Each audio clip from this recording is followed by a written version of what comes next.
Good morning dear students. पिछले lecture तक हम लोगों ने इसके पहले का जो फिल्ट्रेशन वाला प्रोसेस है आपके सिलेबस के अकॉर्डिंग वो कंप्लीट कर दिया था। आज जो आपके सिलेबस का अलग यूनिट है, अलग टॉपिक है, वो कहलाता है एक्सट्रैक्शन एंड गैलेनिकल्स।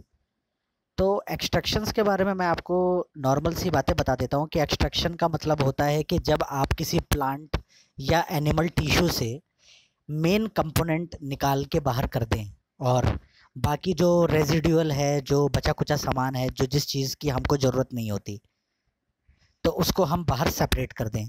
तो इस प्रोसेस को, इस फेनामेना को हम कहते हैं एक्सट्रैक्शन।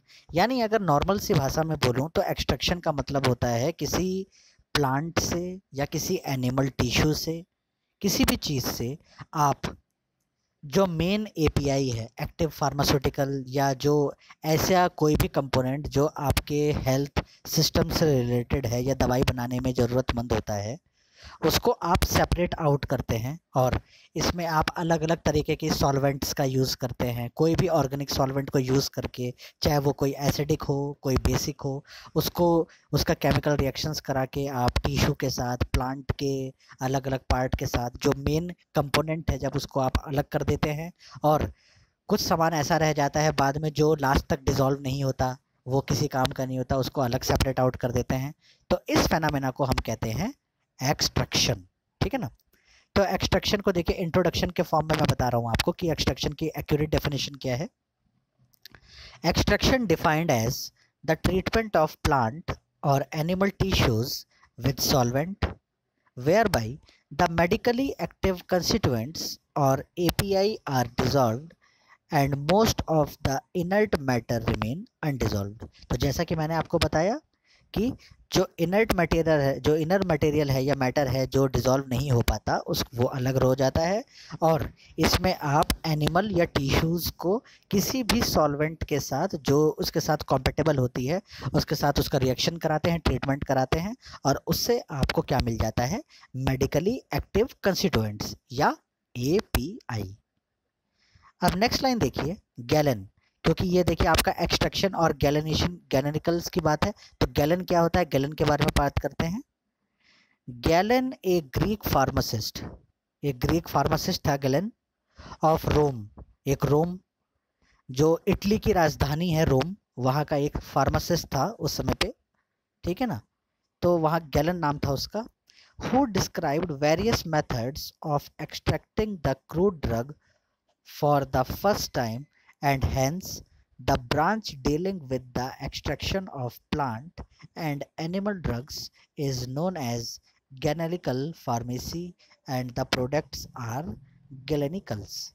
तो एक गैलन नाम का एक फार्मासिस्ट था रोम का, उसने अलग अलग मेथड्स को डिस्क्राइब किया उस समय पे पहली बार, ताकि आप क्रूड ड्रग, कच्चे सामान, मतलब आप प्लांट से या एनिमल टिश्यू से उसने कैसे कैसे करके उस समय पे अलग अलग टेक्निक या विधियों से क्रूड ड्रग को, कच्चे सामान को, कच्चे प्रोडक्ट को निकाला होगा, अलग अलग टेक्निक्स को यूज़ करके, है ना।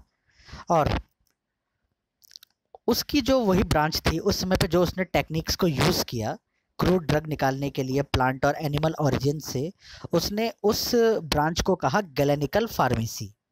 और जो प्रोडक्ट निकल के आए अलग अलग प्लांट से, अलग अलग एनिमल टिश्यूज से, जो उसने सेपरेट आउट किए उस समय पे, उसको कहा गया गैलेनिकल्स। तो आज के बाद आपको ये बात समझ में आ जाएगी कि एक्सट्रैक्शंस क्या होता है एंड गैलेनिकल्स क्या होते हैं। ये हमने इंट्रोडक्शन पार्ट में जान लिया। अब कुछ टेक्निकल टर्म्स को याद रखिए, जैसे मेंस्ट्रुम क्या कहलाता है, मार्क क्या कहलाता है। कुछ लोग जो बॉटनी के रिगार्डिंग थोड़ा बहुत 11वीं-12वीं में पढ़ रखे हैं वो इस वर्ड्स को जानते हैं, बट जो नए हैं फार्मेसी में उनको मैं बता देता हूँ कि यह मेंस्ट्रुम एक्चुअली में क्या होता है। मेंस्ट्रुम का मतलब होता है सॉल्वेंट यूज्ड फॉर एक्सट्रैक्शन। जब आप एक्सट्रैक्शन प्रोसेस करते हैं और किसी प्लांट को या एनिमल टिश्यूज़ को, उसके अंदर से आप मेन मेडिकल कंपोनेंट निकालते हैं, तो मैंने आपको अभी इंट्रोडक्शन में बताया था कि आप किसी सॉल्वेंट का यूज़ करते हैं, तो जो सॉल्वेंट यूज़ होता है एक्सट्रैक्शन प्रोसेस में, उसको आप कहते हैं मेंस्ट्रुम। फिर एक होता है मार्क। मार्क क्या है? The insoluble material that remains extraction, extraction करने में जो इनसॉल्युबल मटेरियल जो नीचे रह जाता है, जो डिसॉल्व नहीं होता, उसको हम मर्क कहते हैं। थर्ड पॉइंट देखिए, various process involve for extraction. अब एक्सट्रैक्शन करने में कई तरीके के प्रोसेस इन्वॉल्व होते हैं, जिसमें नंबर फर्स्ट होता है इन्फ्यूज़न, नंबर सेकंड होता है डिकॉक्शन, नंबर थर्ड होता है मैसरेशन, फोर्थ होता है परकोलेशन, फिफ्थ होता है कॉन्टिन्यूअस शॉर्ट परकोलेशन और सॉक्सलेट एक्सट्रैक्शन और सॉक्सलेशन प्रोसेस, और लास्ट में होता है डाइजेशन। तो ये कई तरीके के प्रोसेस होते हैं जिसके द्वारा आप किसी भी प्लांट या एनिमल टिश्यू से एक्सट्रैक्शन प्रोसेस करके मेडिकली एक्टिव कंपोनेंट आसानी से बाहर निकाल सकते हैं। नेक्स्ट स्लाइड देखते हैं, फोर्थ स्लाइड देखिए, ये लीजिए। Following solvents are generally used for extraction. कौन कौन से सॉल्वेंट होते हैं जो जनरली यूज किए जाते हैं एक्सट्रैक्शन प्रोसेस में? तो पहला होता है वाटर, पानी, एंड दूसरा अल्कोहल या इथेनॉल या इथाइल अल्कोहल। अब वाटर की प्रॉपर्टी के बारे में बात करते हैं कि वाटर किस तरीके का रोल प्ले करता है एक्सट्रैक्शन प्रोसेस में। तो वाटर के बारे में देखिए, it is used as a solvent for protein, colouring matter, gums, glycosides, sugar, alkaloidal salts, enzymes, many organic acids, and most of the organic salts. Waxes, fat, fixed oil, and most alkaloids are insoluble in water. तो कुल मिला के बात यह है कि जब आपको किसी प्लांट से या एनिमल से किसी भी प्रकार का या तो प्रोटीन या colouring matter, gum, glycoside, sugar, alkaloidal salt, enzymes, organic acids वगैरह, इन सब चीज़ों को बाहर निकालना हो तो वाटर बहुत अच्छा रोल प्ले करता है एज ए सॉल्वेंट। लेकिन वाटर के साथ एक क्या है कि ये किन किन चीज़ों में मिक्स नहीं होता या डिसॉल्व नहीं कर पाता? वैक्स को, फैट को, फिक्स ऑयल को और अल्कोलॉइड को। ये तो आप लोगों को भी पता है कि नहीं डिसॉल्व हो पाते ऐसी चीज़ें उसके अंदर। डिसएडवांटेज क्या है पानी का? fermentation, decomposition of the preparation, changes to produce undesirable substances and interfere with clarity of the preparation। तो ये fermentation या decomposition of preparation मतलब नीचे बैठ जाता है सामान, fermentation फंगस लगने की वजह से, ईस्ट की वजह से, ठीक है ना, सड़ जाता है। क्योंकि आपको ये बात भी पता है कि कोई भी सामान जो बनता है अगर उसके अंदर पानी अगर लास्ट तक रह जाता है तो उसके डिकम्पोज होने के चांसेस उतने ही ज़्यादा होते हैं। तभी तो आप लोग बनाने के बाद चाहे टैबलेट बनाए, चाहे कैप्सूल बनाए, चाहे आप कोई भी फॉर्मुलेशन बनाए, कोई भी सामान बनाए, उसके बाद आप उसको सुखाने के लिए ड्राई करते हैं क्योंकि पानी के ट्रेसेस नहीं रहते, ठीक है ना। और इसी वजह से क्या होता है कि यूज़ ऑफ प्रिजर्वेटिव, आपको प्रिजर्वेटिव का सहारा लेना पड़ता है। Next, water causes hydrolysis of many substances. पानी की वजह से कई तरह के सामानों में हाइड्रोलिसिस की शिकायत आ जाती है, यानी कि पानी का रिमूवल हो जाता है और सामान डिग्रेड होना शुरू हो जाता है। Next, larger amount of heat required with non compare aqueous preparation. खासकर उस तरीके के सामान जिसको एक्सट्रैक्शन जब हम करते हैं जिनमें पानी की कंसंट्रेशन बहुत कम होती है, तो उसमें आपको ज़्यादा अमाउंट में हीट अप्लाई करनी पड़ती है। ये भी एक तरीके का डिसएडवांटेज है। तो इसी वजह से इस चीज़ को ओवरकम करने के लिए आप दूसरे सॉल्वेंट, दूसरे चीज़ों का सहारा लेते हैं, जिसमें सबसे पहला आता है अल्कोहल। अल्कोहल के बारे में देखते हैं कि ये सॉल्वेंट किस किस तरीके से यूज़ होता है और किस किस चीज़ों का एक्सट्रैक्शन करने में यूज़ किया जाता है। सबसे पहले देखिए, it is used as a solvent for alkaloids, alkaloidal salts, glycosides, volatile oils and resins. It is also dissolve many forms of coloring matter, tannins, many organic acids and salts. Full stop. Gums and albuminous matter, gums, waxes, fat, fixed oil and sugar, those are not soluble in alcohol. तो उस तरीके के सामान जो alcohol के अंदर soluble नहीं हो पाते वो क्या क्या होते हैं, जैसे फैट, फिक्स्ड ऑयल, शुगर, जैसा कि पानी के केस में भी था। लेकिन किन किन चीज़ों को एक्सट्रैक्शन करने में यूज़ किया जाता है ये सॉल्वेंट के तौर पर? अल्कोलॉइड्स का, अल्कोलॉइडल सॉल्ट्स का, ग्लाइकोसाइड्स का, वोलेटाइल ऑयल्स का एंड रेजिन्स का। ये मेन चीज़ों में जब इन चीज़ों को बाहर निकालना होता है तो आप अल्कोहल का सहारा लेते हैं। एडवांटेज क्या है अल्कोहल के? Bacterial growth not occur. देखिए सबसे बड़ी बात है कि जब बैक्टीरियल ग्रोथ होगी ही नहीं तो उसमें क्या होगा, चांसेस ऑफ डिकम्पोजिशन बिल्कुल ना के बराबर होंगे, ठीक है ना। If the solute contain more than 20% alcohol, non toxic, small amount of heat is required, ठीक है ना। एक चीज़ और भी है इसके अंदर कि इसमें स्मॉल अमाउंट ऑफ हीट की ज़रूरत होती है। ये अल्कोहल के सबसे ज़्यादा अच्छे एडवांटेजेस होते हैं। नेक्स्ट, अब जो टेक्निक यूज़ की जा रही थी, जैसे आप लोगों ने देखा, ये देखिए various process involve for extraction में सबसे पहला आ रहा था इन्फ्यूज़न। तो इन्फ्यूज़न के बारे में हम बात करते हैं कि इन्फ्यूज़न कौन सी टेक्निक है एक्सट्रैक्शन प्रोसेस की, इसके बारे में बात करते हैं। It consist of pouring water over the drug and then allowing it to keep in contact with water for the stated period, usually 15 minutes, with occasional stirring and finally filtering of the liquid. तो इसमें क्या होता है आप कि जो भी drug जिसका आपको एक्सट्रैक्शन करना है आप उसको पानी में पहले भिगो के रख देते हैं, फिर उसको आप कुछ समय के लिए छोड़ देते हैं, लगभग 15 मिनट के लिए आप छोड़ देते हैं। फिर क्या होता है, लगातार उसको 15 मिनट के बाद आप उसको घुमाते रहते हैं, आप ग्लास रॉड से आप उसकी स्टेयरिंग करते रहते हैं, उसको मिक्स करते रहते हैं, ठीक है ना। और फाइनली क्या होता है, फिल्टरिंग ऑफ द लिक्विड। जो पानी रह जाता है आप उसको पानी को फिल्टर कर लेते हैं और जो बाकी रेजिड्यू है उसको छान के अलग कर लेते हैं। The marc is not pressed.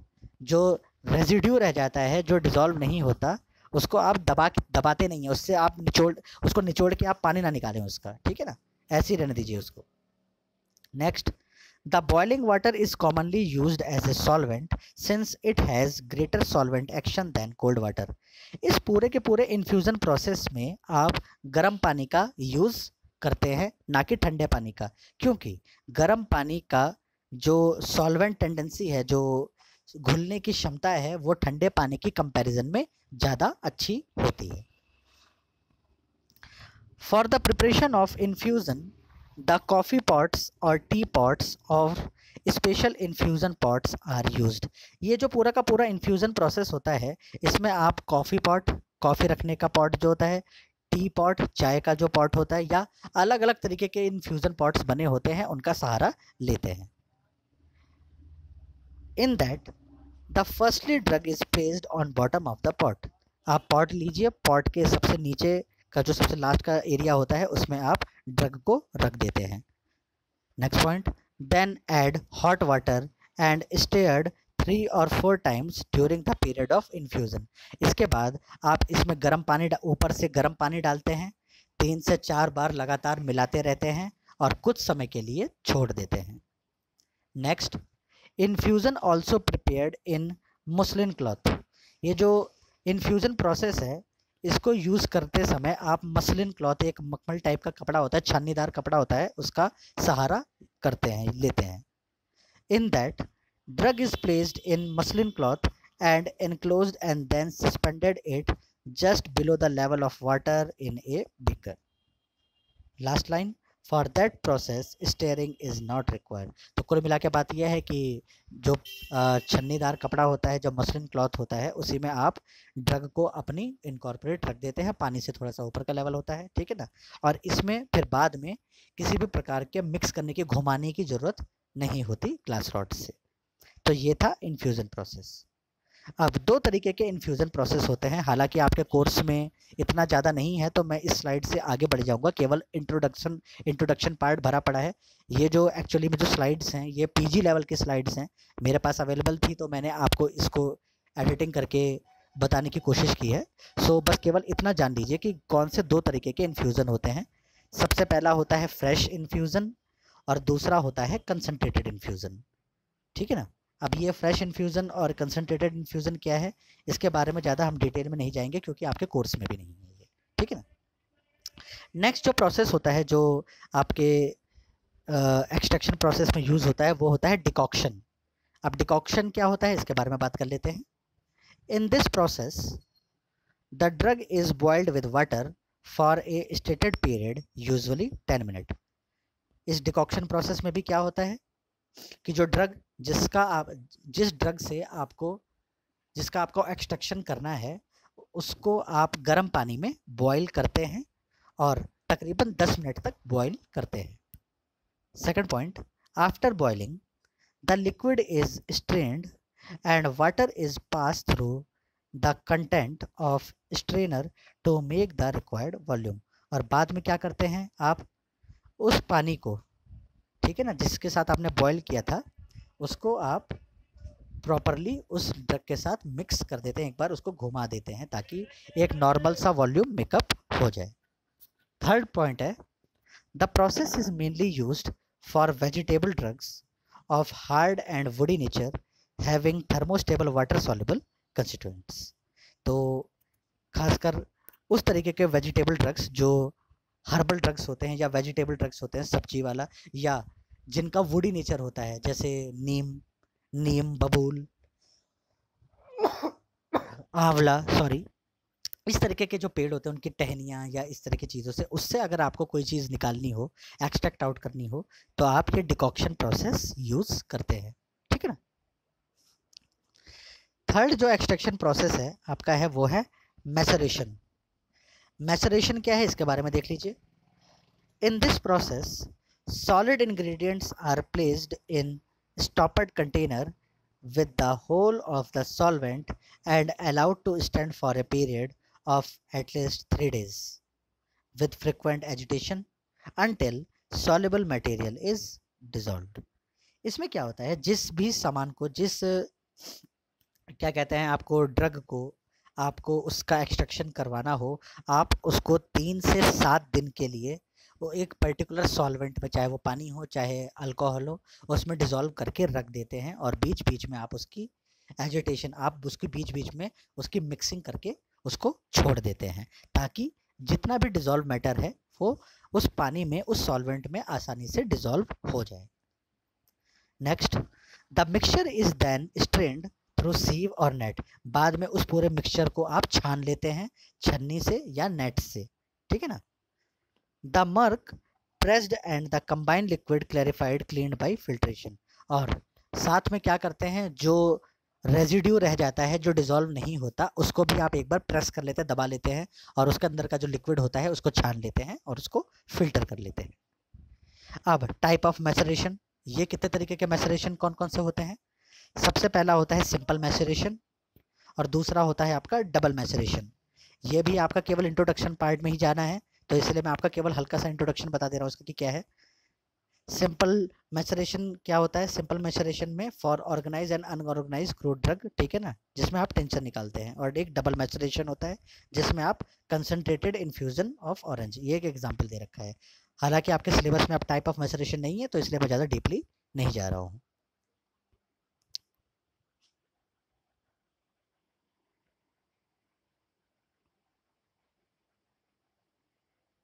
अब आता है परकोलेशन प्रोसेस, कि परकोलेशन प्रोसेस क्या होते हैं। तो परकोलेशन के बारे में बात कर लेते सॉरी परकोलेशन के बारे में बात कर लेते हैं। 3 types of percolation process used for the extraction of drug. 3 तरीके के परकोलेशन प्रोसेस को एक्सट्रैक्शन प्रोसेस में यूज किया जाता है। सबसे पहला होता है आपका सिंपल परकोलेशन और परकोलेशन प्रोसेस फॉर टिंचर्स।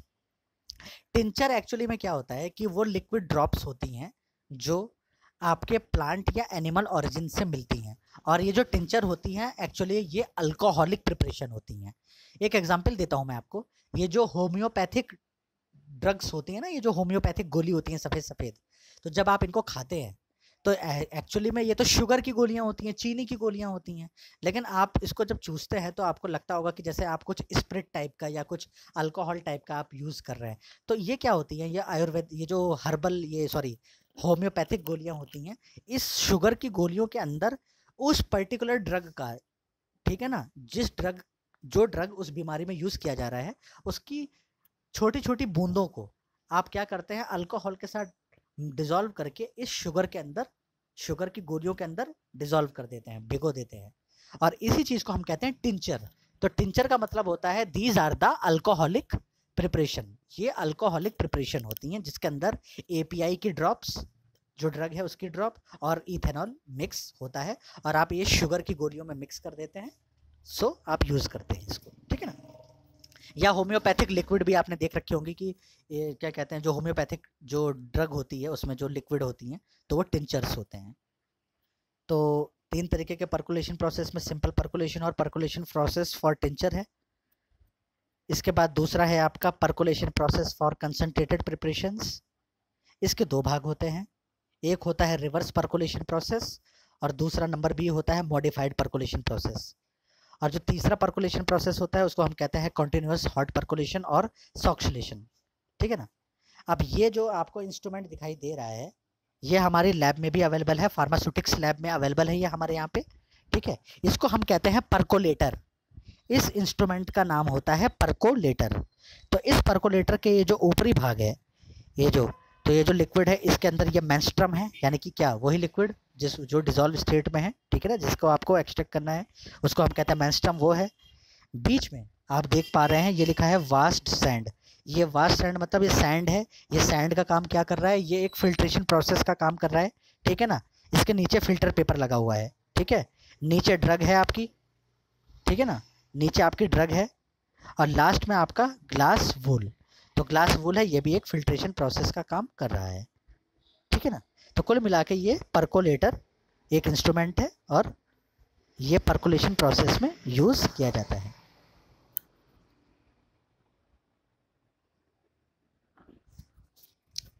अब सिंपल परकोलेशन प्रोसेस क्या होता है इसको देख लीजिए। In the percolator the arrange of powder on their size, that is coarse powder to fine powder. इस परकोलेटर में आप पाउडर को उसके साइज के हिसाब से अरेंज करते हैं कि जो ड्रग का या क्रूड ड्रग के जो पाउडर हैं वो कोर्स हैं यानी भुरभुरे मोटे हैं या फाइन हैं पतले हैं। अब इसके अंदर सबसे पहले देखिए इम्बिबिशन, इम्बिबिशन का मतलब क्या होता है, at that first stage the drug firstly moist or swelling of the tissue of the drug before packing it into the percolator. Second, packing of the drug. Before packing the drug, firstly pass through the sieve for prevention of lumps and masses. Third, then glass wool moist with the solvent is placed at the bottom of the percolator to prevent the blockage of the outlet trap. Next, then add the moistened drug into the percolator and press lightly after each addition, and drug is packed up to 2/3 or 3/4 of the percolator. Next, then placed filter paper on the packed drug. Next, then placed wash sand on that for prevent disturbance of the top layer of the drug. तो ये था आपका simple percolation process के कुछ steps जो आपको याद करने होते हैं, ठीक है ना।